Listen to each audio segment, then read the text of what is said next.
to sleep, consider leaving a like and subscribing. Your presence helps keep the stars blooming. There are planets you don't find on any map.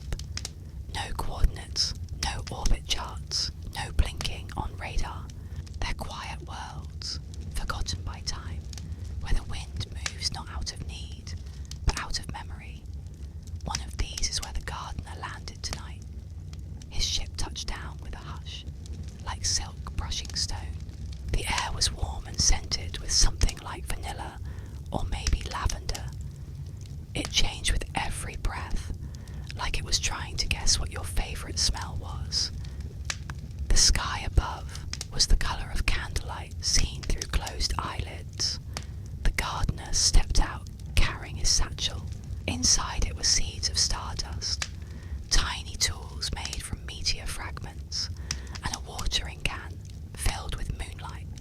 His boots pressed into the ground, not with a crunch or a thud, but with a sigh. Even the soil seemed content here. He looked around, letting the quietness settle into his chest. This was a resting world, he could tell. The kind of place where time had curled up and gone to sleep under a tree. The wind here wasn't in a rush. It walked slowly, like someone carrying a cup of tea, careful not to spill. The trees were tall and thin, their branches like stretched fingers reaching into the sky, not to grab, but to feel. And when the breeze passed through them, they shivered gently, like someone remembering a dream. The leaves didn't rustle, they whispered. He followed a path that wasn't really a path, just the way the grass leaned, or maybe where feet had passed long ago. The grass, soft as breath, brushed his legs and left no mark. He found a patch of open ground beside a pond that hummed gently, the way a cat might hum if it knew lullabies. The water glowed faintly blue, lit from beneath by fish that looked like drifting thoughts, quiet and hard to catch. The gardener knelt down and opened his satchel. First came the stardust seeds. They were pale silver, with a warmth that pulsed softly in his hand, like they had tiny sleeping hearts.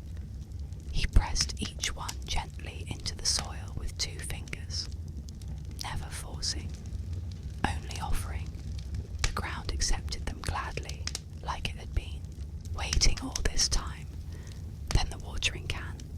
He poured moonlight in slow spirals, letting it trickle and shine. The soil shimmered with each drop, as though remembering something precious. As he worked, he hummed softly, not a song exactly, just a sound that matched the pace of the world around him. Slow, low, almost a purr, the kind of sound you'd only make if you truly had nothing to fear. Above him, the sky began to open. It didn't turn dark, it turned deep. Layers of cloud peeled away like pages of an old book, and stars began to show through, not in clusters, but one by one, as if waking gently from naps. The gardener didn't look up. He didn't need to. The stars would bloom in their own time. Behind him, a creature stirred, not in warning, but in curiosity. It looked like a rabbit if rabbits were made of mist and wore cloaks stitched from dusk. It sat on its haunches, watching, with eyes that blinked sideways. The gardener nodded, not speaking. Silence was the language here, and everything important could be said in the space between sounds. He moved to the next patch of earth, another circle, another ritual. He worked with rhythm and grace, like someone folding sheets before sleep. Every motion was soft, rounded, kind. The creatures watched from the edges, eyes in trees, glows in bushes, purrs behind rocks. None came close, but none left. They knew him, or rather, they remembered the feeling of being near someone like him. And finally, when the last drop of moonlight had sunk into the last bed of soil, he sat down beside the pond. He didn't speak. He didn't move. He simply sat, and in the silence, the garden began to grow. The first bloom was a tiny flower that looked like a sigh turned solid. It shimmered softly, not bright enough to see by, but enough to feel by. Then another, and another. They rose slowly, stretching like limbs after a long nap, glowing in soft pulses, like breathing. The wind, having watched patiently, swept gently across the garden, not to scatter or disturb, but to sing. It moved through the flowers like fingers through harp strings, playing a melody only silence could understand. The gardener closed his eyes, not to sleep, but to remember. He remembered the first time he'd planted a star on a world where night never came, and the sky was always too full. He remembered the planet with no gravity, where flowers floated like jellyfish. He remembered the world made entirely of sand, where he had to plant in shadows because sunlight was too loud. But here, in this soft world of slow winds and glowing ponds, he didn't need to remember much, only that quiet was enough, and that sometimes the most important thing a person can do is care for something no one else sees. The stars continued to rise, not from the sky, but from the soil. Petals of light, stems made of memory, roots that reached into forgotten wishes. And somewhere in the distance, a bell chimed, not to mark time, but to honour it. The gardener stood slowly. He brushed off his knees, even though there was no dirt. He looked once more at the garden, now gently pulsing with light. Then he walked back towards his ship. The creatures did not follow, but they would remember, and so would the wind. Somewhere in the quiet folds of the galaxy, where time feels less like a ticking clock and more like the slow breath of an old cat sleeping in sunlight, there is a bridge. It does not connect cities, or islands, or borders. It connects dreams. It is not visible unless you are still. Not just physically still, but inwardly still. You could fly past it 100 times and never know. But tonight, the gardener found it. His ship hovered near the edge of a silver moon, where clouds moved like silk veils and gravity only whispered. There it was, the bridge of sleep, stretching across nothing and everything, not made of stone, or steel, or glass, but of memory. He stepped out, his boots kissing the surface of the moon with a soft tap. Ahead, the bridge shimmered faintly, as though made of threads woven by forgotten lullabies. It didn't begin at his feet. It began in his thoughts, and unspooled outward like a trail for dreams to follow. The gardener didn't hurry. He never did. He walked with the same rhythm you'd use to carry a sleeping child. Each step settled deeper into silence, and with every step, the world behind him grew dimmer, not darker, just quieter. The bridge of sleep made no sound, but if you listened, really listened, you might notice that your breathing had changed. It had slowed, deepened, matched the rhythm of the bridge.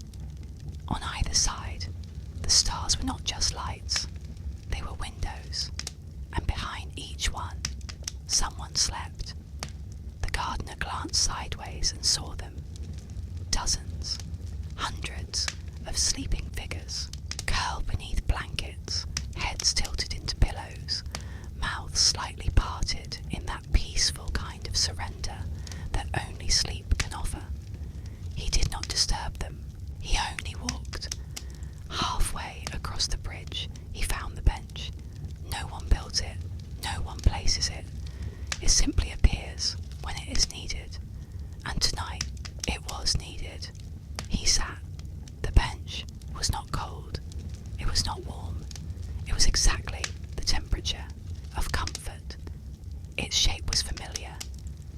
because he'd seen it before, but because it felt like something remembered from childhood, or from a dream you forgot too fast. As he sat, the mist began to gather. Not the kind of mist that chills or hides, but the kind that wraps you gently, like a shawl over bare shoulders. The kind of mist that says, "You're safe here." From the satchel beside him, the gardener took out something he rarely used, a small music box carved from the wood of a tree that only grows on planets where no one speaks above a whisper. He wound it slowly, click by click, like turning pages of a bedtime story, and let it play. The melody was almost nothing. A few notes, a pause, a hum, but it filled the space between stars like a sigh fills a quiet room. Creatures began to appear on the edges of the bridge, small ones at first, motes of light with wings, like fireflies drawn to comfort, then larger ones, a fox made of smoke, a bird with feathers like falling leaves, a turtle whose shell shimmered like a pond at twilight. They gathered near, not intruding, only sharing the moment. The gardener reached into his satchel again and pulled out a handful of dream moss. Soft, silver green, it glowed faintly between his fingers. He set it beside the bench, and where it touched the bridge, flowers bloomed. Flowers that looked like little yawns, or maybe little wishes. Each bloom released a scent that could only be described as home. Not a specific home, but the feeling of one. The warmth of blankets pulled up high, the tick of a clock in the next room, the murmur of someone humming in the kitchen. All of it wrapped into the petals of a flower that only bloomed in sleep. Sissy. Gardner closed his eyes, and for a moment he didn't think. He didn't remember, or plan, or analyze. He just breathed. Around him, the bridge of sleep began to hum. Not loud, but deep, like a vibration in the chest. A song older than language, softer than breath. The kind of song you don't hear so much as feel, as if the universe was singing to itself to fall asleep. One of the firefly creatures drifted closer and landed on his hand. Its wings stopped fluttering, and it simply rested there, warm and pulsing gently. The gardener didn't move. He only smiled, the way someone smiles when they found the exact moment they didn't know they were missing. Time passed, or maybe it didn't. On the bridge of sleep, clocks are not welcome. Only stillness is. Eventually, the music box wound down. The melody slowed. The last note lingered in the air, like a candle's last flicker. The gardener stood slowly. The creatures, sensing the change, backed away. Not in fear, but in respect.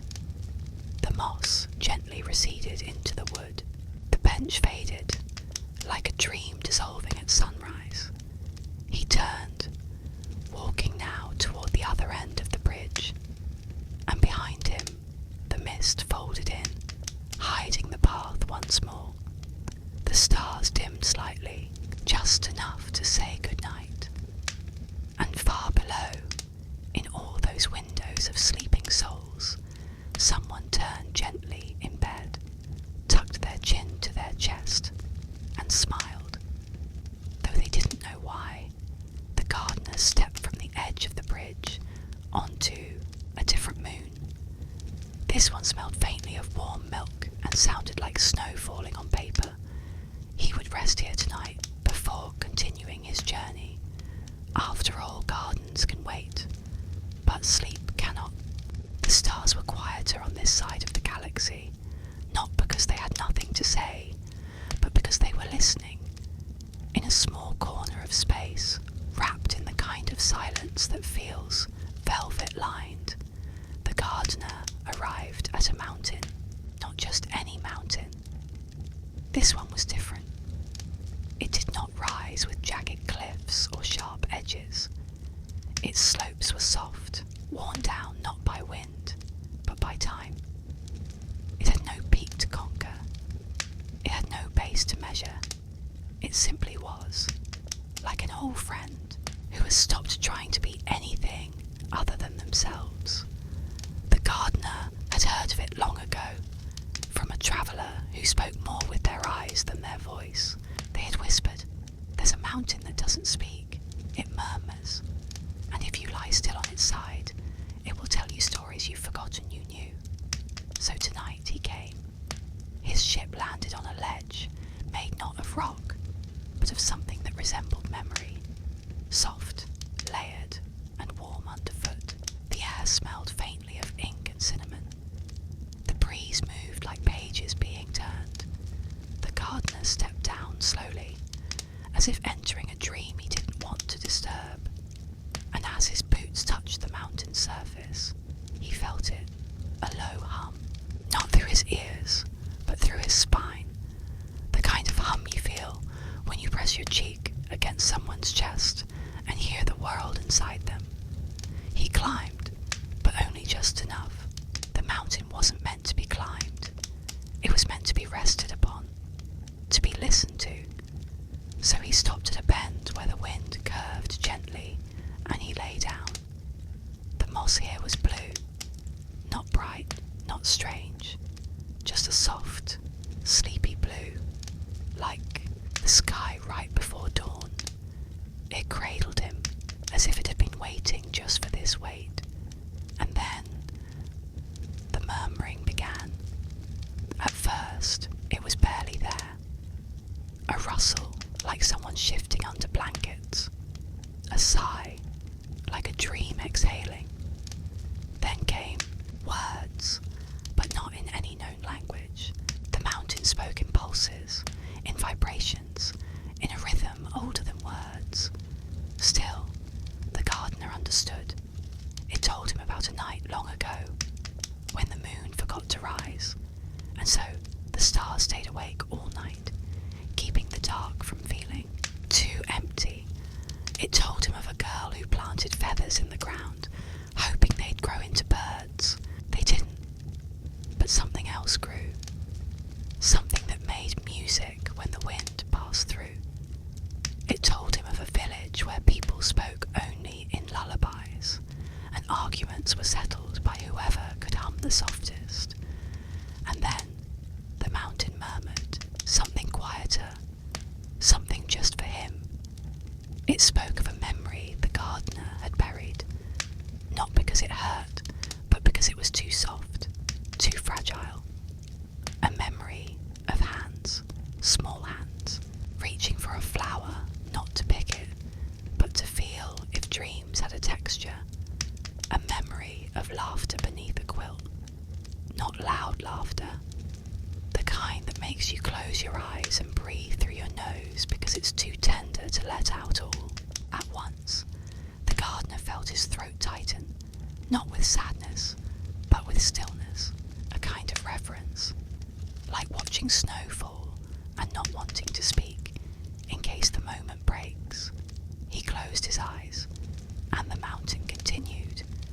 It murmured about the sky's first sleep, how it took eons to relax, how the stars had to rocket gently with comets, how galaxies learned to purr. The gardener felt his heart beat slow, felt his breath lengthen. The mountain was not just speaking, it was lulling. He felt himself slipping, not away, but inward, drifting not into unconsciousness, but into softness. The mountain told him of a boy who once bottled silence, hoping to share it with a noisy world.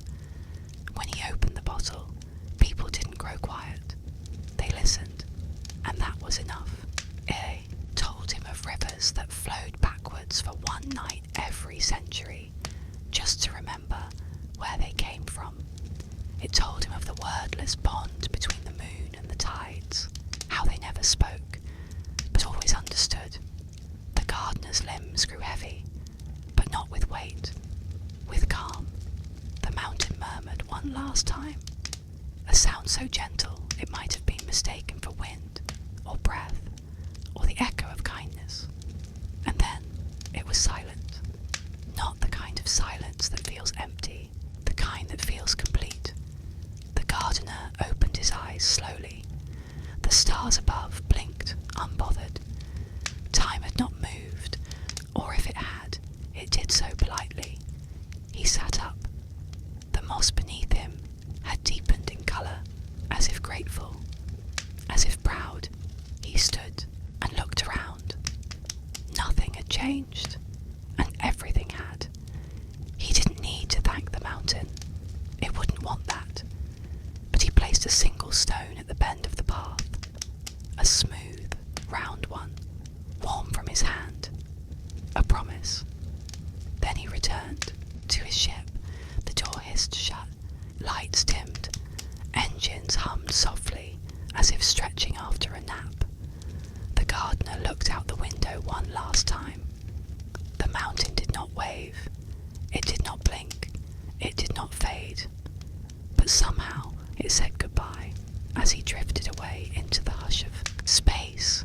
He carried the murmurs with him, not in his ears, not even in his memory, but in his breath. And somewhere, someone turned in their bed, pulled the blanket to their chin, and smiled softly, though they didn't know why. There are places that live longer than people, not because they are built to last, but because they choose to wait. This is the story of a house, not the kind with doors or windows, not the kind you can lock. A house without walls, without a roof, without a floor.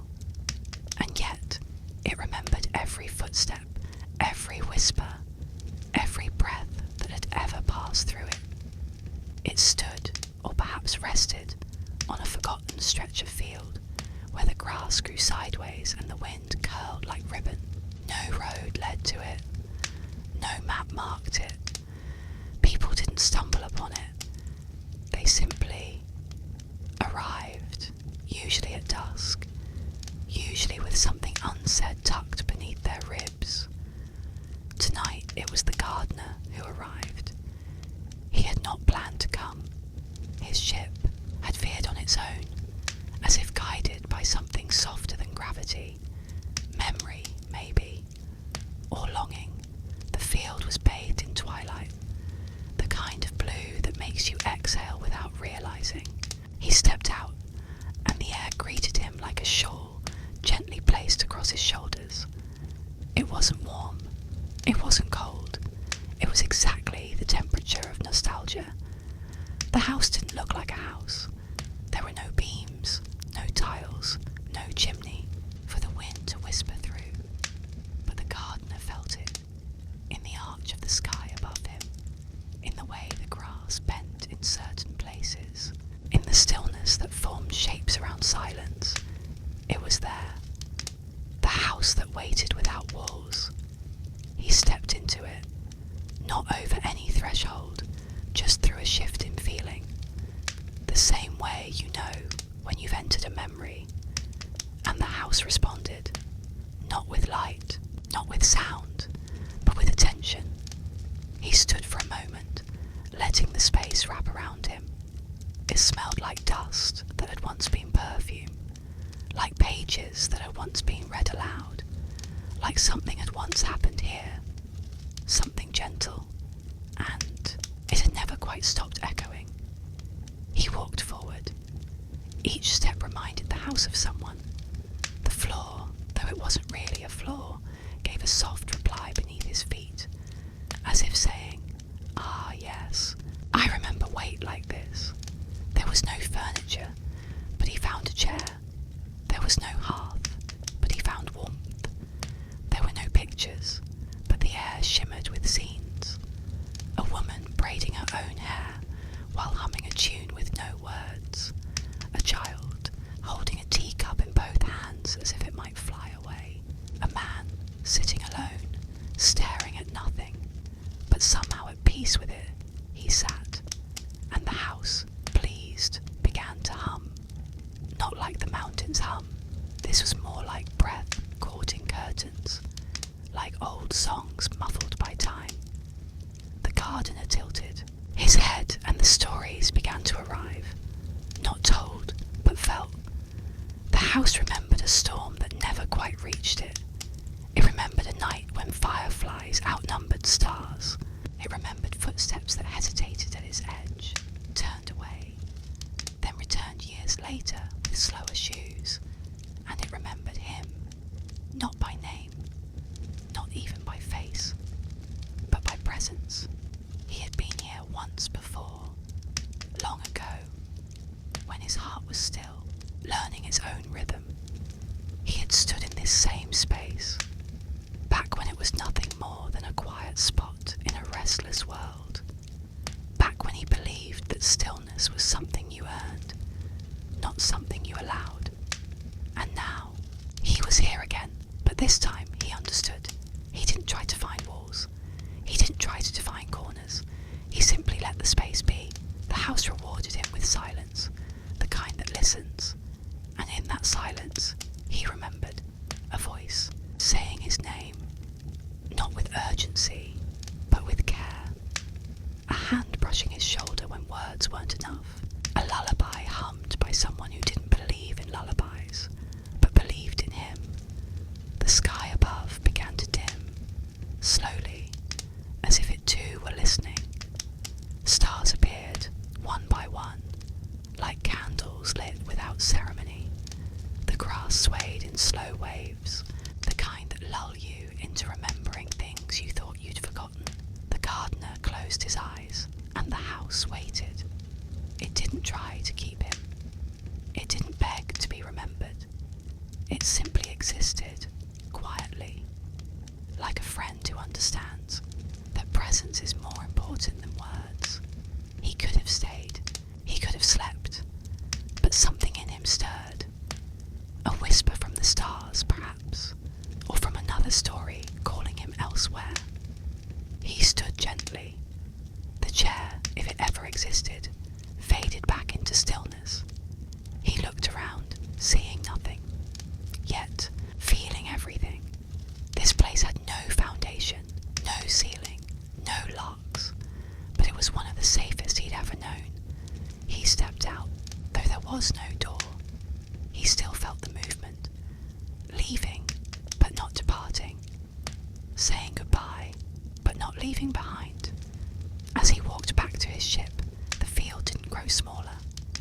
The house didn't disappear, because it was never a place on a map. It was a space in time, a pause, a breath, a moment remembered not by the world, but by the heart. And as the gardener flew once more into the cradle of stars, the house remained, waiting, not for him, just for someone, someday, who needed a place to rest between who they were and who they might still become. There is a sea where time does not behave. Waves rise and fall in rhythms that make no sense to calendars. Tides whisper hours that do not exist on any clock. And somewhere beyond where compasses give up, floats an island that no one plans to find, yet somehow they do. It is not marked on maps, because maps measure distance, and this place is measured only by timing. The gardener did not mean to come here. He had been following the stars, but they had blurred like ink in water. His ship drifted gently, lulled into a silence deeper than sleep, and when the fog cleared, there it was, an island where clocks come to forget, not to be repaired, not to be collected, but simply to rest. He stepped ashore. The sand was cool, smooth, and scattered with timepieces, some whole, some broken, some ticking in languages no one speaks anymore. Grandfather clocks leaning like tired sentinels, pocket watches half buried like seashells, hourglasses turned on their sides, refusing to count. There was no wind, and yet the chimes moved. A soft bell here, a low tick there, was not a song, but a memory of one. The gardener walked slowly, careful not to disturb the silence. Every few steps, a clock would notice him and sigh in its own way. Gently, politely, the sound of someone who has finally been allowed to sleep in. He found a bench made of driftwood and old cuckoo clocks. No bird emerged, but he felt their tiny dreams fluttering in the wood. He sat, and the island welcomed him, not with noise, not with warmth, but with permission. Permission to stop measuring, to stop hurrying, to stop asking, what time is it? Because here, time was not kept, it was released. He closed his eyes. Somewhere nearby, a sundial was growing moss. A metronome ticked out of sync with itself. A digital clock blinked 12-6 forever, like it had forgotten how to move forward. And the island began to tell its story, not in words, not in images, but in the sensation of slowness. Once, this island had been part of the world.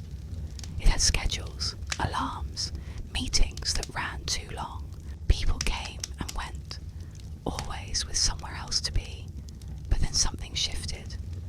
The clocks began to break, not from damage, but from refusal. They refused to chase, refused to count. They simply stopped. And instead of being discarded, they came here. Or perhaps the island came to them. It's hard to say. Some were rescued from attics and wrists. Others drifted in from oceans, washing ashore like shipwrecked moments. And a few simply appeared, mid-tick, as if summoned by the island's deep, invisible pull. The gardener rose and wandered deeper. The trees had gears instead of fruit. Their branches held vines of golden chain, like pocket watch necklaces. And beneath them, resting gently in nests of time, lay dreams people had forgotten to follow. He reached for one. It was soft, fragile, pulsing faintly with the wish of a child who once wanted to become a lighthouse keeper. The dream smelled like salt and lantern oil, and quiet nights listening to waves talk in their sleep. He let it go. No need to disturb what had already chosen its rest. He came to a clearing. In its centre stood a clock tower, tall but not proud. Its hands had stopped at a time that meant something to no one but itself. The gardener stepped inside. Inside, the silence was so complete, it felt warm. The kind of quiet that wraps around your ribs and says, you don't have to be anything right. Now, there were stairs, of course, always are in towers, but they were spiral, slow, and each step felt less like progress and more like letting go. At the top, the view was vast and soft. Clouds hung low, not rushed. The sea shimmered, not with light, but with possibility. And the sky stretched wide enough to carry all the minutes that had ever gone missing. He did not speak. Instead, he listened to the space between seconds, and in that space, he heard the ticking of his own heart. Not fast, not slow, just steady. Enough, he smiled. Because here, there were no deadlines, no late, no early, only now, the most patient time of all. He stayed until the stars began to rise. They did not sparkle, not sharply.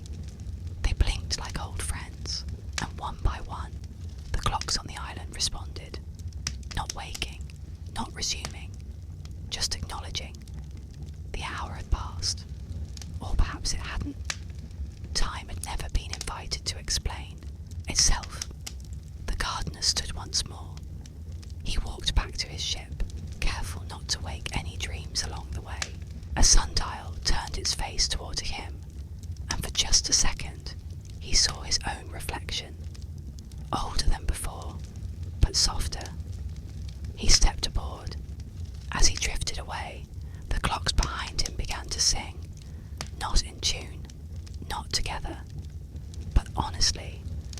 some fast, some slow, some barely audible, and the island exhaled, ready to welcome the next one who came not looking for time, but rest. Because here, on the island of forgotten clocks, even the moments sleep. Some objects are meant to be useful, others to be beautiful, but a few rare things are born simply to remember. In a quiet cottage at the end of a forest that doesn't often speak, there sat a small teacup on the edge of a shelf. Not the most elegant teacup, not the oldest, but one that had over the years held more moments than most people carry in a lifetime. Its porcelain was a soft blue, chipped slightly near the rim. A silver crack ran down one side, sealed long ago with love and something stronger than glue. Presence, and the teacup remembered. It remembered the first time it felt warm water fill its belly, the laughter of a child too young for tea, sipping sugared milk with sticky fingers, the way steam fogged up the kitchen window while rain tapped softly outside, like a secret song only the sky knew how to sing. It remembered being lifted with careful hands by a woman with tired eyes and a voice like candlelight. She had poured chamomile on long nights when the world felt too heavy, and had whispered to herself as though the cup could listen. The cup had listened. She never gave it a name, but she always rinsed it gently, and the teacup, in its own way, loved her for that. Years passed. People changed. The cottage grew quieter, and the rain grew bolder. Moss crept up the walls. But the teacup remained, still on its shelf, still waiting to be held again. Until one day, the gardener arrived. He had wandered into the forest, following a smell he couldn't quite place. Not flowers, not herbs, something softer, like thyme boiled in water. He came upon the cottage by accident, though such things rarely are. The door creaked open without resistance. Inside, the air was thick with memory. He stepped carefully, as if the floorboards might remember how to creak just for him. There were chairs, still holding the shape of people who hadn't sat in them for years, books with spines worn thin from rereading, and on the shelf the teacup, still as ever, but waiting. The gardener saw it, and he smiled, because there is a kind of silence only certain people know how to hear. He walked over, lifted the cup in both hands, and turned it gently, not inspecting, greeting. "Hello," he said, his voice softer than steam, and the teacup, in its way, replied, not with sound, but with sensation, a warmth that didn't come from heat, a memory shared not through sight, but through stillness. The gardener poured water from a kettle he found waiting on the stove. The stove, too, had waited. Some homes know how to remain faithful, even after people leave. He found a tin of tea leaves, dusty but fragrant, and brewed a cup. He didn't drink it. Instead, he carried the teacup to the windowsill, opened the latch, and let the air drift in. Rain was near. The sky was full of it. He sat, the cup in his hand, listening, and then, like a whisper finally remembered, the rain began. It was soft at first, not shy, just polite. The kind of rain that knows. It's not the main character, only the soundtrack. The teacup vibrated slightly, not visibly, but inwardly, because this was the rain it remembered, the same rhythm that once tapped against that very window when the woman sat here humming to herself, the same drops that cooled the steam rising from her tea, the same wet whisper that had once mixed with laughter and sighs. The cup, in that moment, was full, not just of water, but of her, of then, and the garden.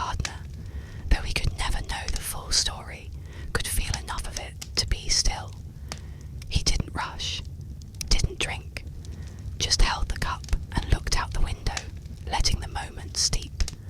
Outside, the forest breathed, leaves drank, soil welcomed the rain like an old friend, and somewhere in the distance, a fox curled deeper into its den. The world had nothing urgent to say, so it said this instead: a teacup, a man, and a rain that remembered how to fall. Time passed, not quickly, not slowly, just right. And then, when the tea had cooled and the light grew dim, the gardener rose. He washed the cup, dried it with the hem of his shirt, and returned it to the shelf. The teacup didn't protest. It had been held again. That was enough. As he turned to leave, he looked once more at the room. No one else was here, but it didn't feel empty. It felt witnessed. Rain still fell outside, wrapping the house in a lullaby, and as the door clicked gently behind him, the teacup sat silently, still glowing faintly from the warmth it had once known. It would wait again, as it always had, because some objects are not meant to be used, not meant to be admired. Some are simply meant to remember, and when the rain returns, they will. In a forest where the night is the longest kind of quiet, there lived an owl unlike any other, not because of its feathers or its eyes, but because it could not sleep. All the other owls, wise, silent, and patient, closed their eyes when the moon reached its peak. They nestled in branches, soft wings folded, breathing slow and even, letting the world spin gently around them. But this owl stayed awake. It was not because it was afraid, not because it hunted, not even because it was curious. No, the owl stayed awake because it simply did not know how to rest. Its feathers ruffled with a restless energy, its eyes bright and searching. It watched the stars, it listened to the wind, it wondered why its mind would not still. Night after night it tried to follow the others' calm, but the quiet inside it hummed louder than the forest's peace. One evening, as the sky deepened into a blanket of indigo, the owl spread its wings and flew away from its usual tree. It drifted beyond familiar branches, beyond the soft hoots of friends, until it found a clearing bathed in moonlight. There, sitting quietly on a moss-covered stone, was the gardener. The owl tilted its head, eyes wide, curious but cautious. The gardener smiled gently. "Why do you stay awake, little one?" he asked, voice soft like the breeze. The owl blinked slowly, then tilted its head again, as if to say, "I don't know how to sleep." The gardener nodded, understanding. "Sometimes," he said, "we hold thoughts too tightly. They spin around and around, and no matter how much we try, rest slips away." The owl hooted softly, a sound like a question. The gardener reached into his bag and pulled out a small pouch filled with seeds that shimmered faintly. He offered one to the owl. "This is a seed of stillness," he explained. "It does not put you to sleep, but it helps your mind find a quiet place, a place where dreams can begin." The owl accepted the seed, curious. It held the tiny gift in its talons, feeling the cool shimmer. The gardener watched as the owl settled on the stone beside him. Together, they waited. Minutes passed like slow breaths. The wind whispered through leaves. The owl's eyes grew softer, less sharp. It was not asleep, but it was resting. And in that rest, the owl learned something new.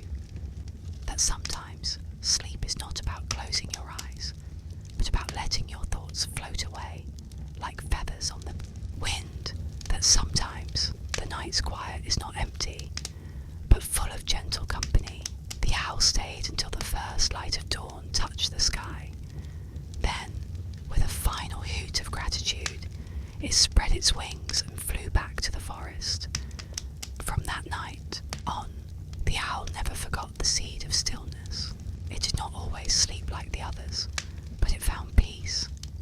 And sometimes, when the moon is high and the wind sings soft songs, you can see the owl sitting quietly on its favourite branch. Awake, yes, but calm, waiting for the night to be gentle, waiting for the world to breathe, waiting for the perfect moment to simply be. In the heart of a sleepy village, where the cobblestones had heard centuries of footsteps, and the old oak tree in the square stretched its arms like a guardian, there was a lantern unlike any other. It was small and simple, made of brass and glass, its flame flickering gently no matter the weather. The villagers called it the Whispering Lantern, but no one really knew why. Some said it held the voices of the past, others believed it could light the way to forgotten dreams, but the truth was softer, quieter, something felt rather than understood. The lantern sat on a worn wooden shelf inside the home of the gardener. His cottage was filled with all sorts of curious things.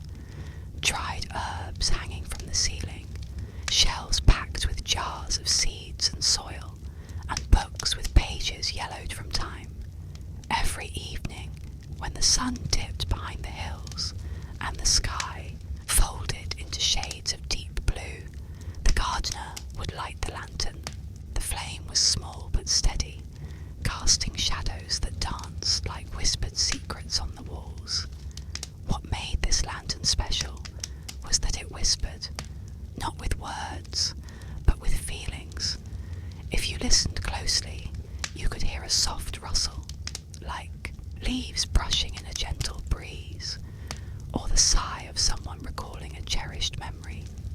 One night, as the village grew quiet and the stars began their slow parade across the sky, the gardener noticed a young woman sitting by the window, gazing at the lantern's flame.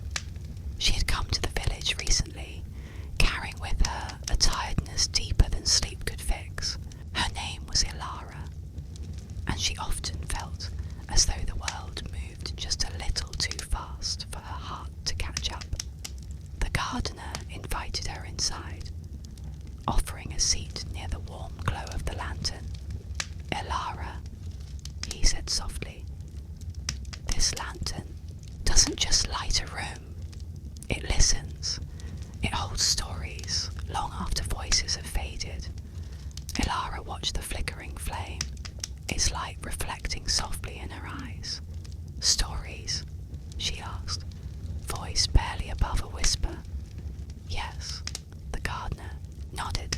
"It said that if you sit quietly with the lantern, it will share the memories of those who have needed comfort before you. It's a kind of silent conversation." Intrigued, Ilara leaned closer, letting the lantern's warmth seep into her fingers as she held the brass handle. She closed her eyes. The room grew still, and in that stillness, Ilara felt the lantern's whispers wrap around her like a gentle shawl. There was a faint rustling, soft as the hush of snowfall, and with it came a feeling, like the scent of rain on dry earth, or the first touch of dawn's light on sleepy petals. Memories she had long forgotten surfaced, not as words, but as sensations. The embrace of a loved one, the laughter of childhood, the calm after a storm. Ilara breathed deeply, letting the warmth and quiet wash over her. For the first time in many nights, her mind slowed. The worries that clung to her like shadows began to loosen their grip. The gardener watched silently, knowing this was the lantern's gift. More than light, more than fire. It was a refuge, as minutes passed. The whispers faded to a peaceful silence. Ilara opened her eyes, now clearer, calmer. "Thank you," she said softly. lantern is always here for anyone who needs to remember how to rest. Night after night, Elara returned to the cottage, sitting by the lantern's glow. She found solace in its quiet whispers, each evening helping her untangle the knots of her mind.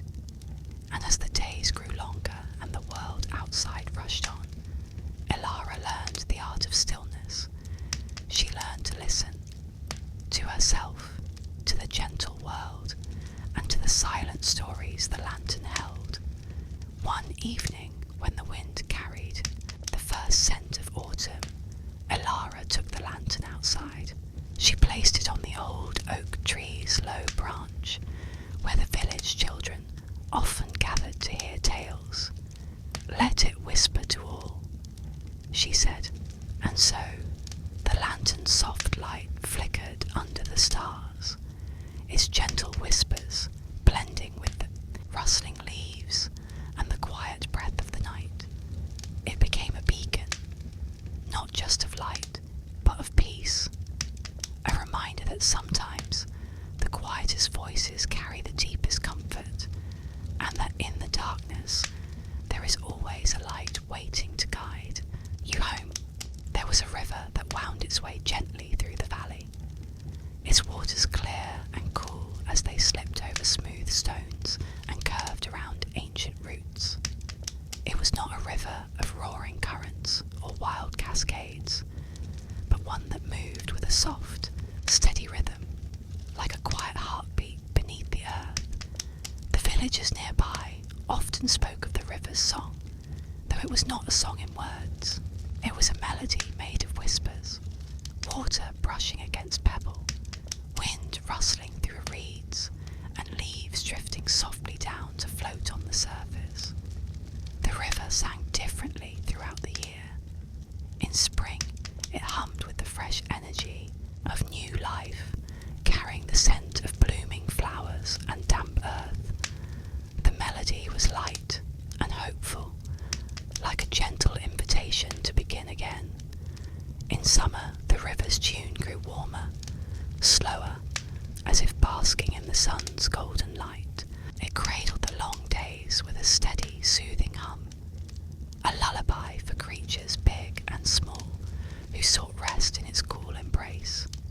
When autumn came, the song softened into a wistful tune, tinged with the bittersweet feeling of change and farewell. The river whispered of falling leaves and shorter days, and in winter it sang the quietest of songs, a slow, deep breath that mirrored the stillness of frozen ground and starry nights. One evening, as the sky faded from soft orange to deep navy, a traveller arrived at the river's edge. Her name was Leora, and she carried with her the weight of many sleepless nights. Her steps were slow, worn by the miles she had walked, and her eyes held a tiredness that went beyond the body. Leora had been searching for something, though she was not quite sure what. A place to rest, a moment of peace, a whisper of hope. She had wandered through forests and fields, crossed hills and valleys, yet sleep had remained elusive. Drawn by the river's gentle song, she sat down on a flat stone, letting her fingers trail in the cool water. The touch was soothing, like the river itself was welcoming her, inviting her to become part of its endless flow. The melody of the river wrapped around her like a soft shawl, its notes quiet and steady, washing over the restless thoughts that buzzed in her mind. With eyes closed, Leora let herself listen. The sound was not one she could name or catch fully. It was more a feeling than a tune. It was the sound of time slowing, of worries melting away like morning mist, of the world breathing deeply in a moment of stillness. As she listened, memories surfaced, soft, gentle moments she had almost forgotten. The warmth of a summer afternoon spent in a meadow, the laughter of a friend shared over a simple meal, the calm of watching stars twinkle on a clear night. The river's song seemed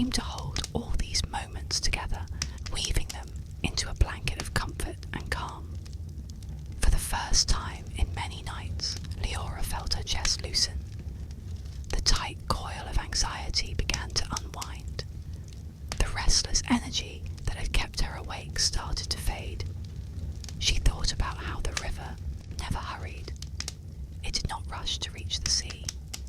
Instead, it moved with purpose and patience, carrying life and memories along its path. Leora realized that perhaps she, too, needed to learn the river's gentle rhythm, to move through her own journey with calm, without forcing the pace. Time slipped by like the flowing water. The sky darkened, stars blinking awake one by one. The moon rose, casting a silver glow that danced upon the river's surface. Leora stayed by the river until the first hints of dawn began to colour the horizon. When she finally stood, she felt lighter, as if the river had carried some of her burdens away. She whispered a quiet thank you to the flowing water, promising to return whenever the night grew too heavy. As she walked back towards the village, the river's song remained with her, a soft melody humming inside her heart. In the days that followed, Leora found herself humming the tune at unexpected moments, a gentle reminder of the night she found peace beside the singing river. The villagers noticed a change in her. The weariness in her eyes softened, replaced by a quiet calm. She moved through the world with a slower, steadier pace, like the river itself, and the river continued to sing, its gentle lullaby flowing through the valley, an unspoken promise that no matter how restless the night, there was always a place of calm to be found, a place where the heart could rest, a place where the soul could sing. And so, the river's melody wove itself into the lives of all who listened, carrying hope, comfort, and the quiet strength of the world's enduring rhythm. Hidden deep beyond the edges of the known world, past hills cloaked in mist and ancient forests where sunlight barely touched the ground, there was a garden unlike any other. This was no ordinary garden, filled with familiar flowers or orderly rows of plants. Instead, it was a place where forgotten dreams grew, soft and silent, like delicate blossoms waiting to be remembered. The garden was a secret held by time itself.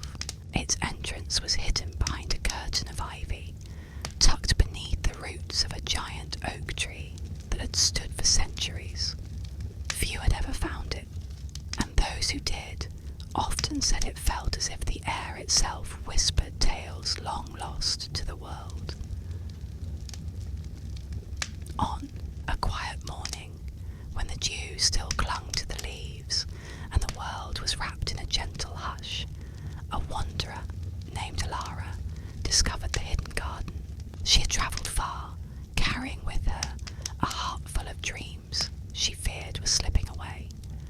As she stepped through the ivy, the garden seemed to welcome her, the air alive with a soft fragrance, part wildflowers, part something sweeter, like memories wrapped in sunlight. The garden was unlike any place Alara had ever known. Instead of paths, there were winding trails of soft moss, inviting her to wander wherever she wished. Instead of trees, there were shimmering silvery branches that glowed faintly, their leaves like tiny lanterns lighting the way. But the most enchanting part of the garden were the flowers, strange and beautiful blooms of every shape and colour, each one pulsing gently with an inner light. They were the dreams forgotten by the world, hopes left behind, wishes unspoken, promises lost to time. Alara knelt beside a cluster of blossoms glowing pale blue. As she reached out to touch them, the petals seemed to tremble, and a faint melody drifted through the air, a song without words, full of longing and possibility. She felt as if the garden was speaking to her, offering the chance to remember the dreams she had almost let slip away. Alara wandered deeper into the garden, each step stirring the soft hum of the flowers. gardens that shimmered like stars, reminding her of a childhood dream to fly among the clouds. She smiled softly, feeling a warmth spread through her chest. Further along, she discovered a patch of deep violet flowers that whispered of stories left untold. She closed her eyes and listened, imagining the tales waiting patiently to be shared. The garden was a place of gentle magic, a sanctuary for the soul. It held the dreams of many, some forgotten by their owners, others waiting patiently to be embraced once more. Elara realized that she, too, had carried forgotten dreams, tucked away in the quiet corners of her heart. Dreams she had set aside out of fear or doubt. Dreams she had nearly abandoned. As she sat among the glowing flowers, the garden's soft light wrapped around her like a warm blanket. She felt a peacefulness that soothed the restless parts of her mind, a calm that whispered it was never too late to dream again. Time passed slowly in the garden. The sun climbed higher, its rays filtering through shimmering leaves, casting patterns of light and shadow on the mossy ground. Elara remained still, breathing deeply, letting the gentle magic of the place fill her. When the time came to leave, she stood and looked back once more. The garden seemed to shimmer in farewell, its blossoms glowing brighter for a moment before settling back into their quiet rhythm. Elara stepped through the ivy curtain and into the world beyond, carrying the garden's light within her. The forgotten dreams she had rediscovered were no longer lost. They were alive again, humming softly in her heart. And though the garden remained hidden, its magic travelled with her, a quiet reminder that dreams, even those forgotten, could always be found again. There was a forest, ancient and vast, stretching far beyond the horizon, known to the few who dared speak of it as the Whispering Woods. It was not called so lightly, for within its depths the trees and the wind seemed to speak to anyone patient enough to listen. The whispers were never loud or demanding, but soft murmurs that carried secrets older than memory, woven into the rustling of leaves and the gentle sway of branches. Elara, her heart still glowing from the gentle magic of the garden of forgotten dreams, felt an irresistible pull toward these woods. The entrance to the forest was marked by two towering pines, their gnarled trunks scarred and knotted by centuries of storms and time. As she stepped beneath their outstretched branches, the world seemed to shift around her.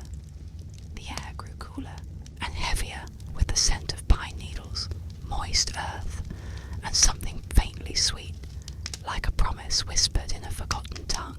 The light that filtered through the canopy above was soft and green-tinged, casting dappled shadows that danced on the mossy floor like living spirits. Elara took a slow, steady breath, feeling the calm settle over her like a warm blanket. The forest was alive in a way that was different from bustling cities or wild jungles. Here, life pulsed quietly, patiently, holding space for those who sought refuge.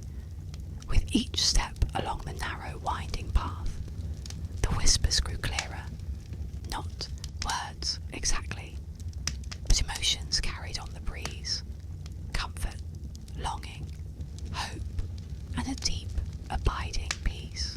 It was as if the trees themselves held memories of the world's earliest days, and the wind was their storyteller. The ground beneath her feet was soft with layers of moss and fallen leaves, muffling her footsteps and adding to the silence that surrounded her. Occasionally, a bird's distant call or the faint rustle of a small creature would punctuate the stillness, but mostly the forest breathed with a gentle rhythm all its own. Elara paused beside a small clear brook that wove through the woods like a silver thread. The water babbled over smooth stones, singing a melody as old as time. She knelt down and dipped her fingers into the cool flowing stream, letting the refreshing chill wash away the weariness she carried from her travels. Around her, the whispering woods seemed to lean in closer, the leaves shimmering faintly in the soft light. The whispers turned into a tender chorus, wrapping her in their song. A lullaby sung by nature itself, encouraging rest and renewal. Time passed slowly. The sun began its descent, sending golden rays filtering through the branches, painting the forest in hues of amber and rose. Shadows lengthened and stretched, weaving intricate patterns on the forest floor. Elara found a fallen log covered in thick, velvety moss and settled onto it, feeling the solid, comforting presence of the ancient wood beneath her. She closed her eyes and let the forest's whispers wash over her, a soothing balm for her restless mind. She imagined the stories the forest held, tales of travellers who had lost their way but found themselves here, of lovers who met beneath these very branches, and of countless moments, small and grand, woven into the fabric of time. The wind shifted gently, carrying a scent of blooming wildflowers hidden deep in the woods. The whispers softened to a murmur, almost like a conversation between the trees and the breeze. Elara listened, feeling as though she was part of something far greater than herself. Her breathing slowed, her heart quieted, and the worries that had followed her through days and nights began to dissolve like mist in the morning sun. In this sanctuary of quiet wonder, she felt a profound connection, not just to the forest, but to the endless flow of life and dreams that surrounded her. As twilight deepened, the first stars twinkled in the darkening sky, like tiny lanterns guiding her way. Fireflies appeared, their soft, glowing bodies drifting lazily through the air, adding a gentle sparkle to the evening's calm.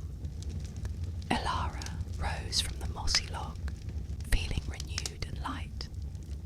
The whispers of the woods followed her steps, now a soft farewell rather than a beckoning call. The forest had shared its gift of peace and quiet strength, and she carried that gift within her. As she walked back toward the edge of the trees, the sounds of the outside world slowly returned. The distant murmur of a stream, the soft hoot of an owl beginning its night song.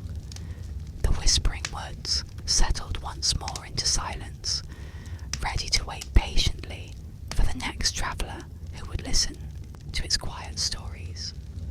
Elara stepped beyond the pines, the cool night air embracing her. With each breath, she felt the forest's peace flow through her veins, a steady current of calm she knew would guide her through whatever lay ahead. The woods behind her shimmered faintly in the moonlight, their ancient voices resting, their secrets safe for another day. And so, with the soft song of the whispering woods echoing gently in her heart, Elara continued on her journey, calm, steady, and filled with a quiet strength born from the deep magic of the forest. The night was deep, and the stars were scattered across the sky like sparkling jewels. After leaving the serene embrace of the whispering woods, Elara found herself on a narrow, winding path that led toward a small village nestled in a valley. The village was known simply as Hearthwick, a place that seemed untouched by time, where the world's noise was muffled by the surrounding hills and the gentle flow of a river nearby. As she approached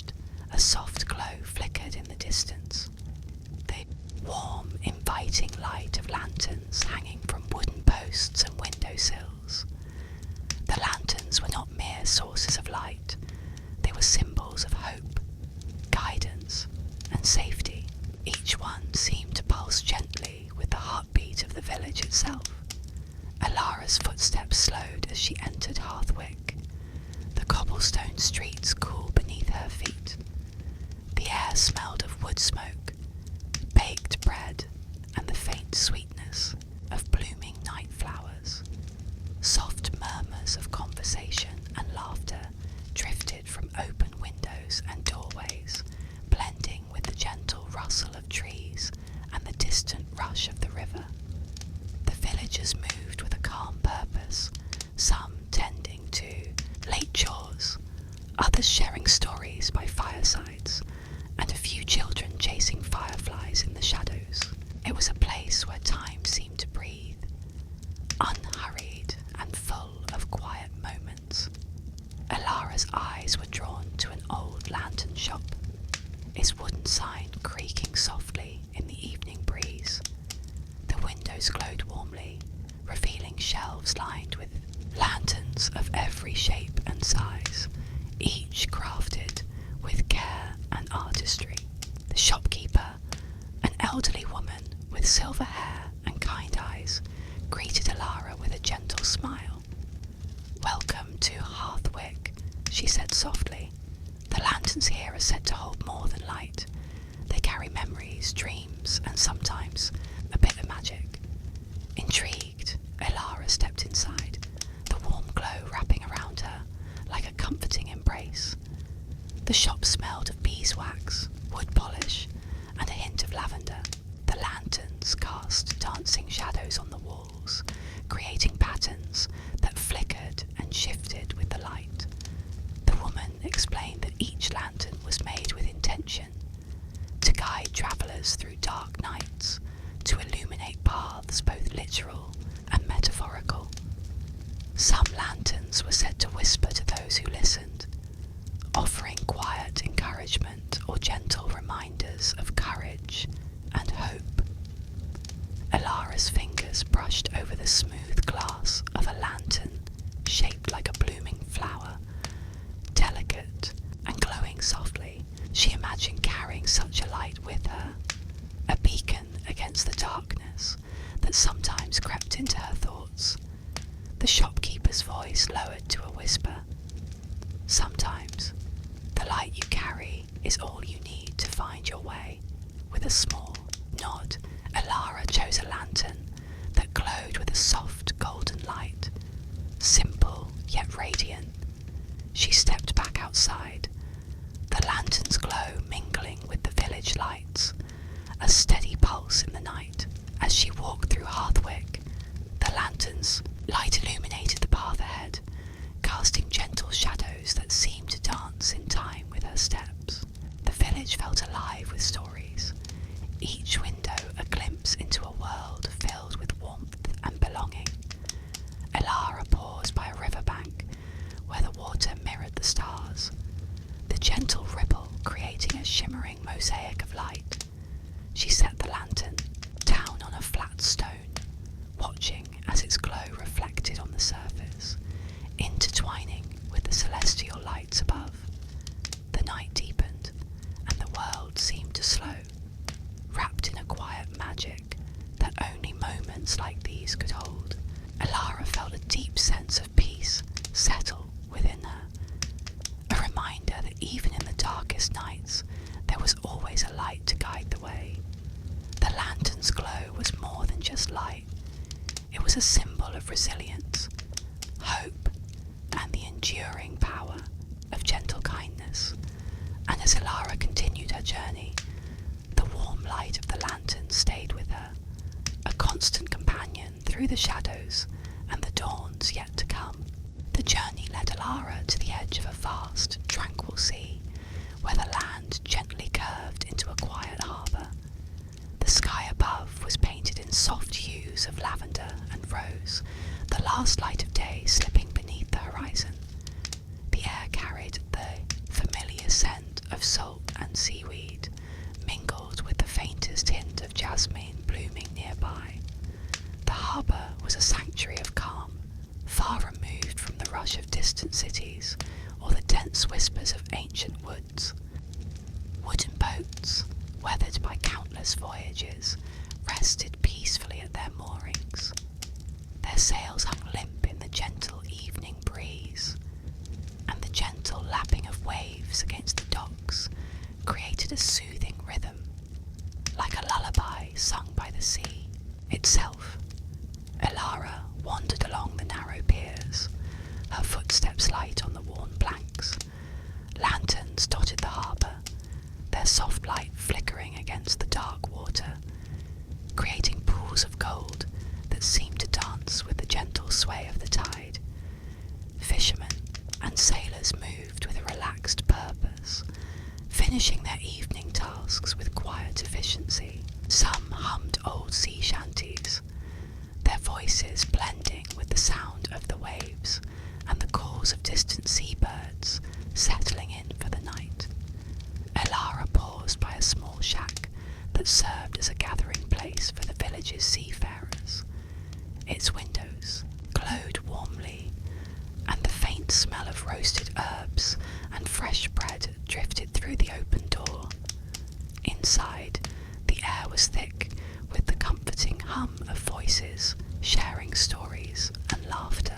The walls were lined with nets, weathered maps, and trophies from the sea, pieces of coral, polished shells, and the occasional carved figure made by skillful hands. A kind-faced woman with sun-kissed skin and eyes that mirrored the oceans. Depths noticed Elara and offered a gentle nod. "Welcome, traveller," she said softly.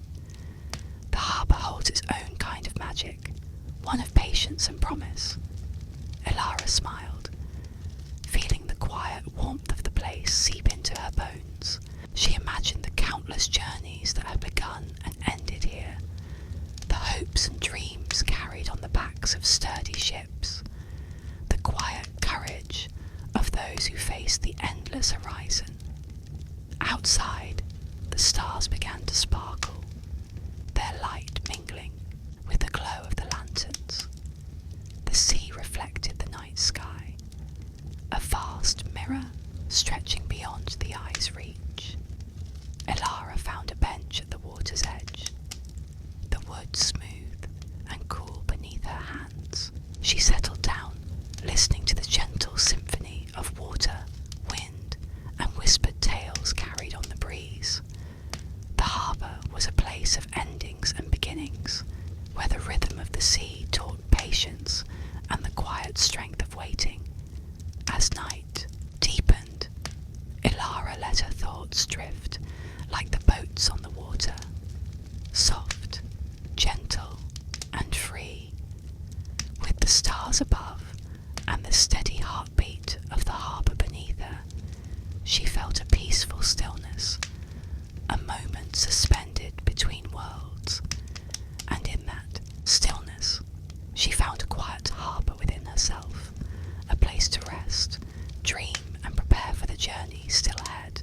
The path led Elara gently away from the restless sea, winding through rolling hills that unfolded like a soft green blanket beneath the vast open sky. The air here was fresher, tinged with the scent of wild flowers and fresh grass, carried lightly on a breeze that seemed to hum with a quiet melody. This was the Whispering Meadows, a place where the earth itself seemed to breathe in gentle rhythms, and where every leaf and blade of grass held stories waiting to be heard. As Elara stepped into the meadows, the tall grass brushed softly against her legs, cool and comforting.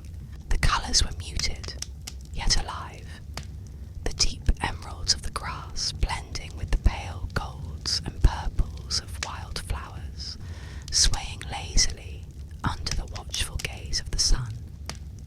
The sky stretched endlessly above, a vast canvas painted in shades of soft blue and whispers of clouds, drifting slowly as if time itself were taking a moment to pause and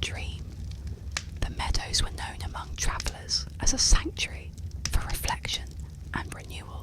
The gentle rustle of the grass carried voices from long ago, whispers of hope, love, and courage that mingled with the breeze, inviting those who listened to find peace in the quiet moments between thoughts.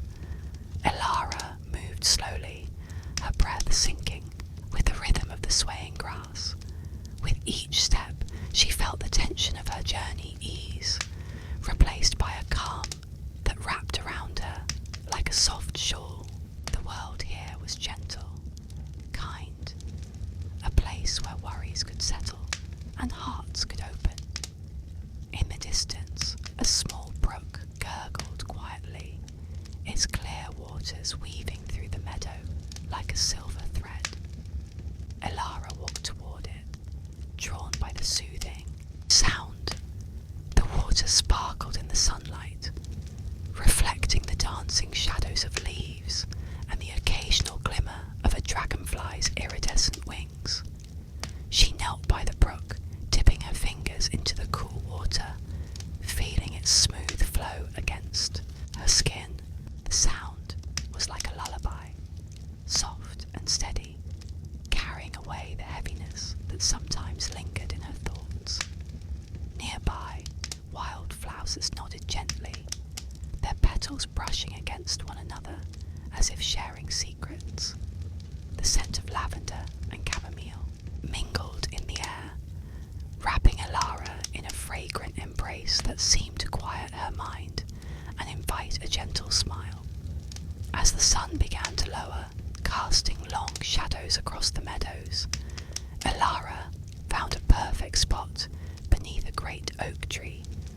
Its ancient branches stretched wide, leaves whispering softly in the breeze. She settled beneath its shade, the earth firm yet welcoming beneath her. Closing her eyes, she let the sounds of the meadow wash over her.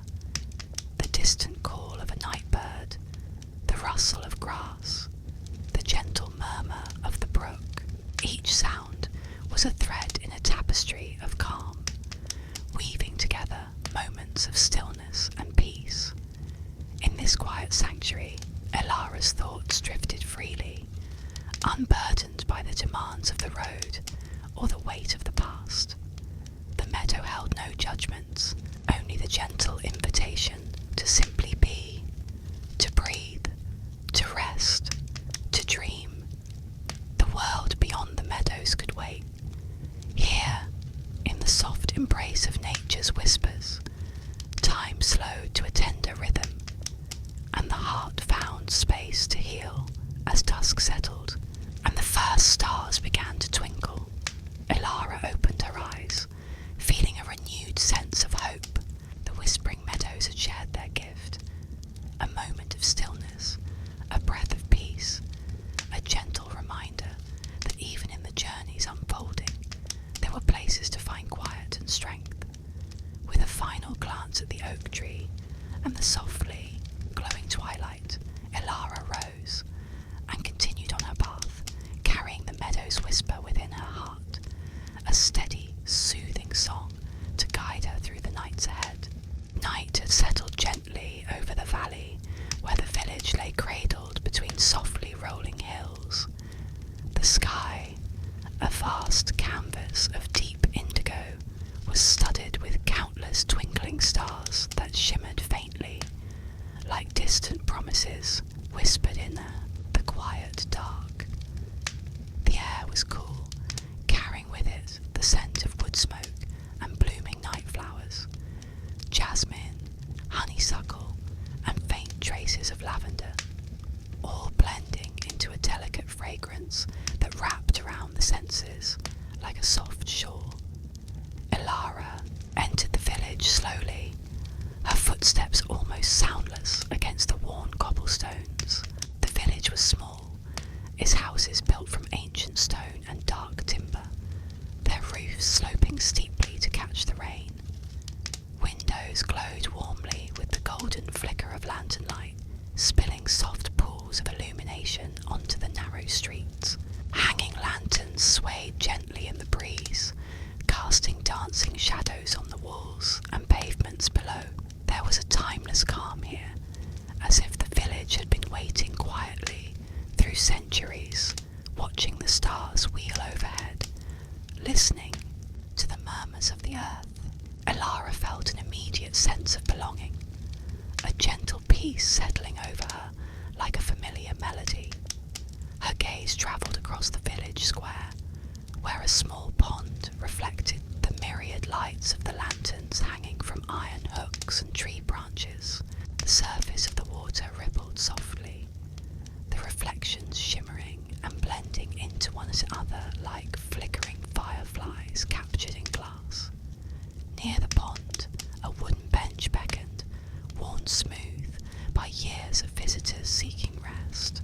Elara approached and lowered herself onto its surface, feeling the cool texture beneath her hands and the steady heartbeat of tranquility all around. The village was quiet, but alive in the softest ways. The distant sound of children's laughter floated on the breeze, fading slowly as bedtime called them indoors. Voices from cosy homes echoed in low murmurs. A lullaby here, the rustle of a blanket there. Somewhere, the faint strum of a lute drifted through an open window, its gentle melody weaving through the night air like a soothing spell. Elara closed her eyes, breathing deeply as the sounds and scents mingled, filling her with a sense of calm she hadn't known in days. Her mind drifted, carried away on the gentle currents of night. She imagined the lanterns not merely as sources of light, but as tiny stars captured and hung to guide the villagers home, each one holding a wish, a memory, or a whispered prayer. Together, they formed a constellation of hopes, shining steadily against the vast darkness. This constellation was a promise that even in the deepest night, light could be found, small, unwavering, and true. The cool breeze brushed her cheeks, carrying with it the rustle of leaves and the distant hoot of an owl settling in for the night. Elara felt her heart beat slow, syncing with the tranquil rhythm of the village. The lantern's glow was a gentle reminder of warmth and safety, a beacon to all travellers, lost or weary. She thought of the journeys that had brought her here, the long roads and quiet moments that wove together like threads in a tapestry. Each step forward was a story, each breath a testament to the resilience of hope. As the night deepened, the stars above shone brighter, their cold light mingling with the soft golden hues below.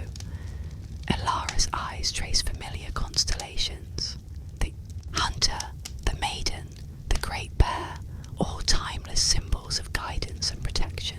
She felt connected to them, as if her story was part of a greater whole, an unending dance of light and shadow across the universe. Suddenly, a soft sound broke the silence, a gentle tapping on the wooden bench beside her.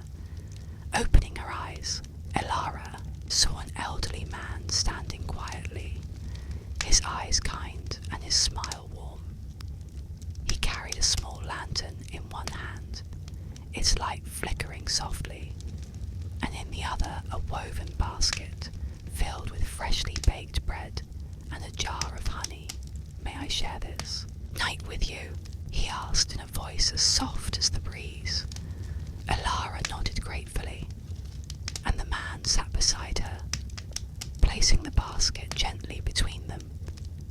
The smell of warm bread and sweet honey filled the air, mingling with the other scents of the night. They shared the simple meal in comfortable silence, the man occasionally humming an old tune that seemed as ancient as the village itself. Elara felt the peace of the moment settle deep within her, a quiet balm for her restless spirit. After a while, the man spoke of the village, the story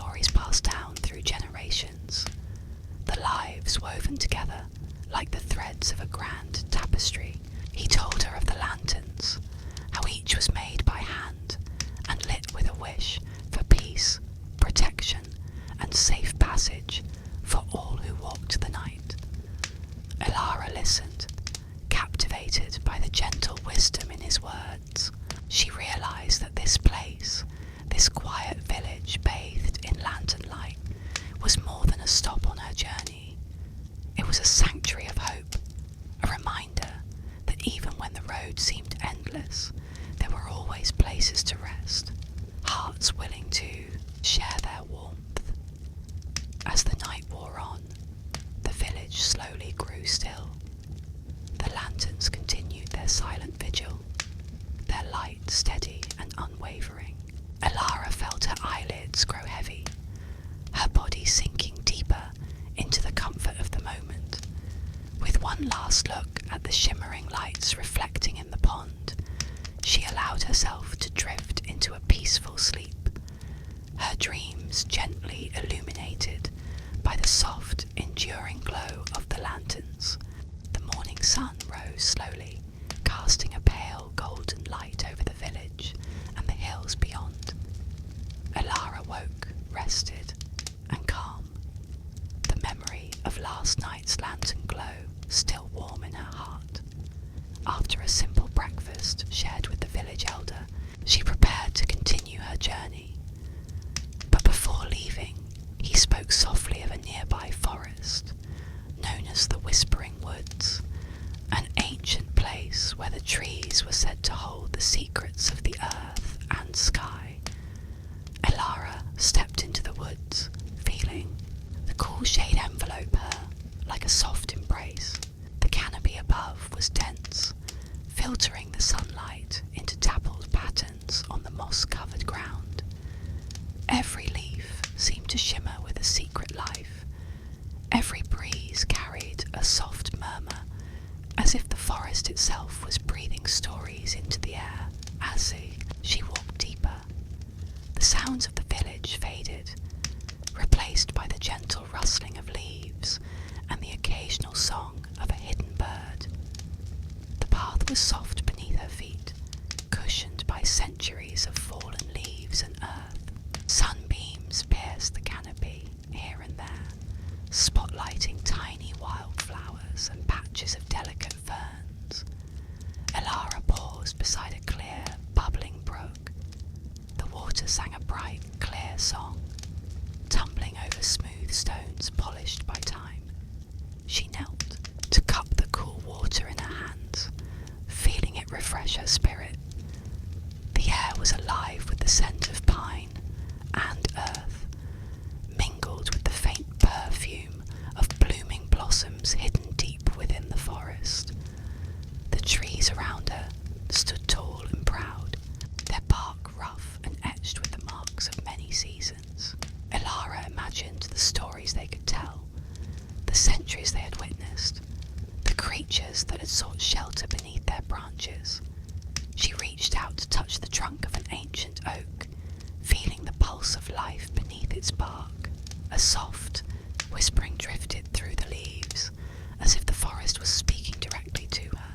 It was a sound both strange and familiar, a gentle song woven from the rustle of branches and the sigh of the wind. Elara closed her eyes and listened, letting the whispers fill her mind with calm and wonder.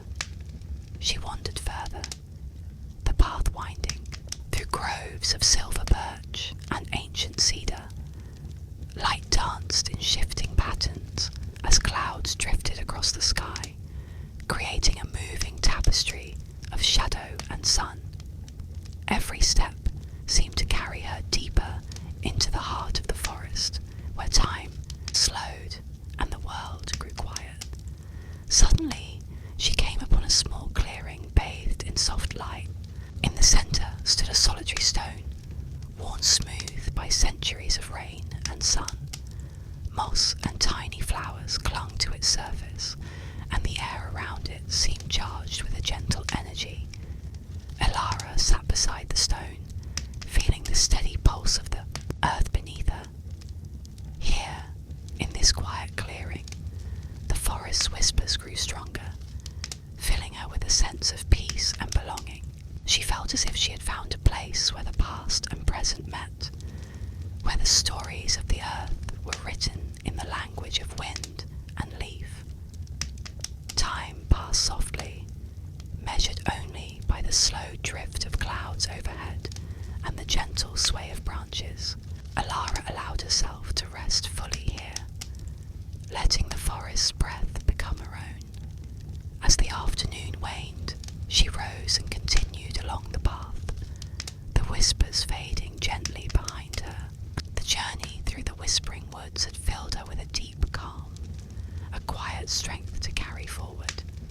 Emerging at the edge of the forest, Elara looked back once more, grateful for the sanctuary the woods had offered. With a steady heart and a lighter step, she continued on her way, the memory of the whispering woods a soft song in her soul.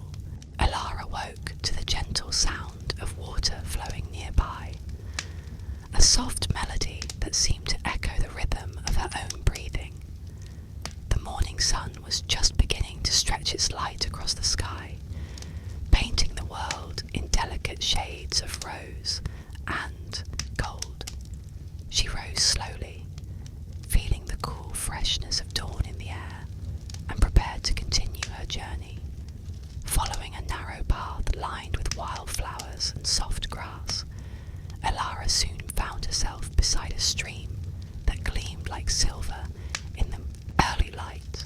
The water moved smoothly over rounded stones, creating a soothing murmur that filled the quiet air. This was the Silver Stream, known among travellers as a place of renewal and gentle healing.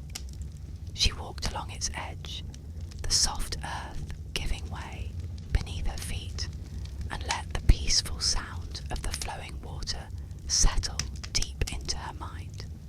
The banks of the stream were dotted with willow trees, their long branches dipping gracefully into the water, creating shimmering reflections that danced. With every ripple, Elara knelt beside the stream and dipped her fingers into the cool, clear water. It was refreshing, alive with the energy of the earth. She cupped her hands and brought the water to her lips, tasting the faint sweetness of the mountain springs that fed this tranquil stream. The Silver Stream seemed to carry with it a quiet magic, a sense that the water held stories of the land and the creatures who had come to drink from its banks. Elara let her fingers trail through the current, feeling the gentle tug as the stream carried away the worries and weariness that had settled in her heart. Around her, the forest awakened with soft bird songs and the rustle of small animals moving through the underbrush.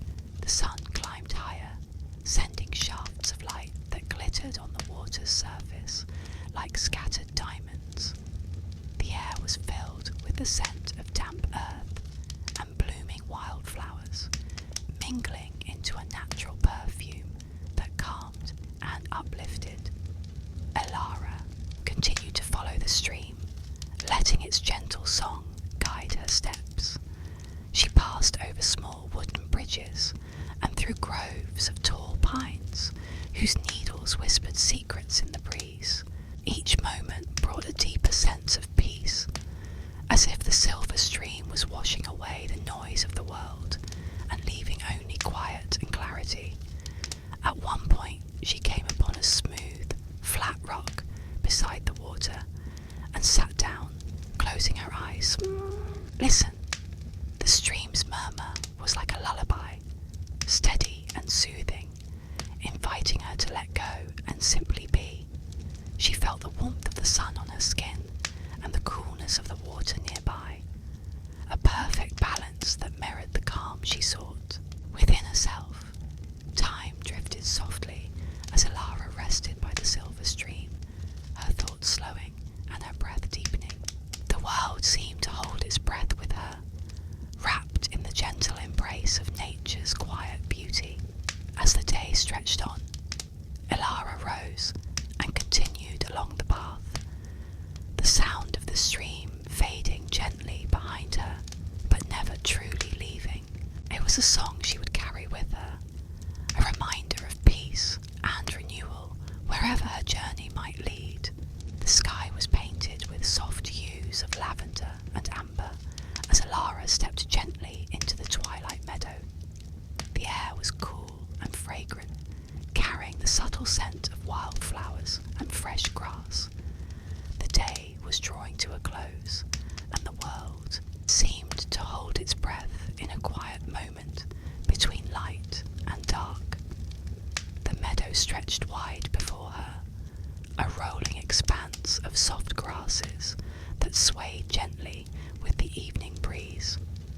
Tiny blossoms sparkled like stars scattered across the earth, their petals catching the last golden rays of the sun.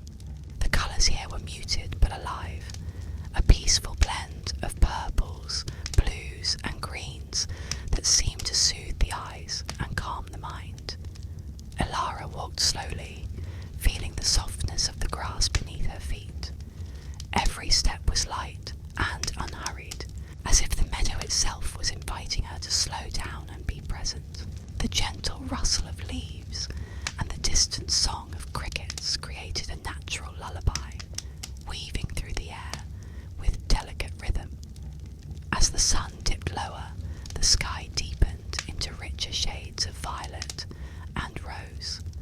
Alara found a small hill where she could sit and watch the horizon, the vast expanse of the meadow unfolding like a serene sea beneath the twilight sky. Here, time seemed to stretch and soften, inviting her to breathe deeply and let go of the day's worries. The meadow was alive with quiet life. Fireflies began to emerge, their tiny lights flickering like glowing embers in the dimming light. Alara watched as they danced among the grasses, their gentle glow creating a magical, almost otherworldly atmosphere. The sight filled her with a calm wonder, a feeling that all was right in this moment. The wind carried soft whispers through the meadow, messages of the earth, ancient and steady. Alara closed her eyes and let the sounds wash over her, feeling connected to the vastness of the world and the stillness within. Each breath she took seemed to draw in peace and release tension, a natural rhythm that matched the gentle sway of the grasses around her. As twilight deepened into night, the stars began to appear, twinkling softly in the darkening sky. The meadow was now bathed in a gentle silver light, the perfect, quiet place for rest and reflection. Alara lay back on the soft grass, feeling the cool earth beneath her and the vast sky above, a comforting presence that seemed to hold her gently. She thought of the journey she had travelled, through forests, streams, and now this peaceful meadow, and felt a deep sense of gratitude for the simple beauty of the world. The twilight hour was a time of transition, a moment between day and night, wakefulness and sleep, perfect for surrendering to calm and dreams. As her eyelids grew heavy and the world blurred softly around the edges, Alara whispered a quiet thanks to the meadow and the night. With the stars watching overhead and the fireflies lighting her way, she drifted gently towards sleep, wrapped in the tender embrace of the twilight meadow. Alara's footsteps slowed as she approached the quiet harbour, where the gentle lapping of water against wooden piers filled the air with a steady, calming rhythm. The sun was low, its warm light reflecting off the water in golden ripples that danced softly beneath the skies brushed with soft pink and pale blue. The harbour was small and peaceful, tucked away like a secret sanctuary from the busy world.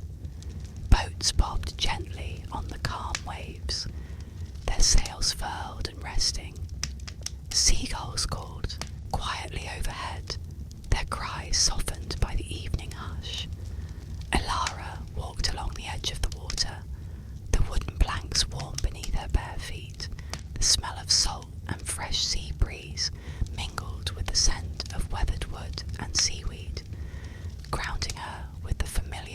soothing smells of the coast. At the end of the pier, she found a bench overlooking the vast expanse of the sea, its surface calm and shimmering with the last light of day. She sat down, breathing deeply as the cool breeze brushed her skin and carried the quiet sounds of the harbour to her ears. The water's gentle rhythm was like a heartbeat, steady and reassuring. It soothed the mind and calmed the spirit, inviting thoughts to drift slowly like the clouds overhead. Elara closed her eyes, letting the natural melody fill her senses and ease any lingering tension. Fishermen's nets hung nearby, dry and neatly, coiled whispering stories of days spent at sea, of sunrises witnessed and waves conquered. The harbour, though quiet now, held the memory of movement and life, a peaceful pause between journeys. As the sky deepened to a rich indigo, the first stars began to sparkle overhead, mirrored by tiny lights twinkling from lanterns on nearby boats. The scene was a perfect blend of nature's calm and gentle human touch, a place where day faded quietly into night.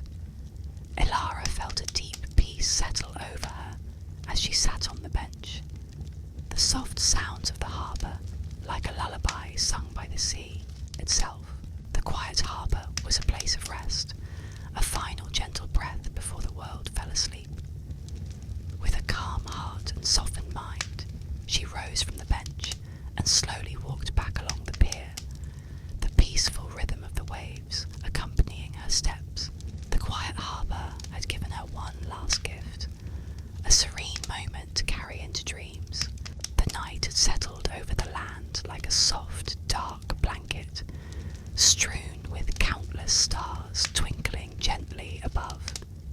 Elara stepped onto the starlit path that stretched ahead of her, a narrow ribbon of shimmering silver light winding through the quiet forest. Each step she took was light and deliberate, as if she moved in harmony with the slow rhythm of the night itself. The path beneath her feet felt soft and cool, dusted with delicate petals from night-blooming flowers that glowed faintly in the moonlight. Their subtle illumination created a natural lantern effect, guiding her way through the shadows.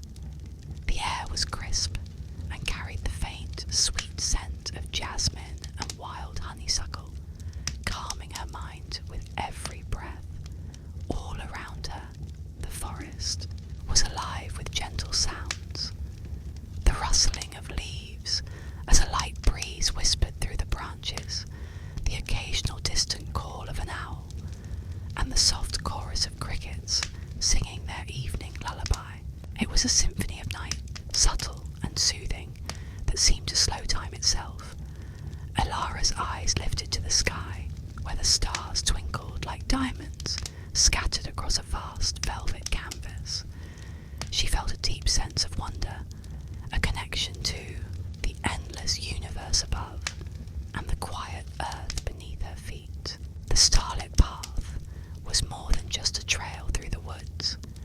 It was a passage between worlds, a gentle invitation to journey inward as much as forward. As she walked, she noticed tiny fireflies flickering softly among the ferns and moss, their warm, golden lights weaving like scattered stars brought down to earth. They danced in the cool night air, moving in gentle, unpredictable patterns that added to the magic of the scene. Elara smiled quietly, feeling herself relax further with every moment. The trees around her stood tall and silent, their leaves shimmering silver in the moonlight. Ancient oaks and whispering pines formed a protective canopy, their branches swaying gently as if breathing with the night. The forest was old and wise, a place of calm and refuge, where worries could be set aside and peace could be found. Further, along